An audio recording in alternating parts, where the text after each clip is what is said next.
New grizzle baby. বাসার আগের কবুতরগুলিকে ছাড়তেছি এখন সকাল সকাল। আজকে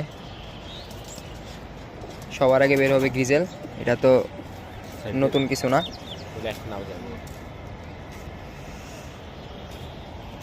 এখানে একটা গ্রিজেল বেবি, এটা হচ্ছে আমাদের আগের গ্রিজেলটা, এই যে মাশাআল্লাহ।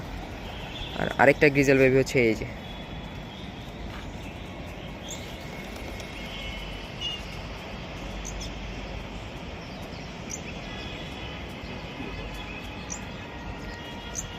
ওটার মুখে পশম লেগে গেছে। আর এই যে গিরিবাজগুলি বের হচ্ছে একটা একটা করে।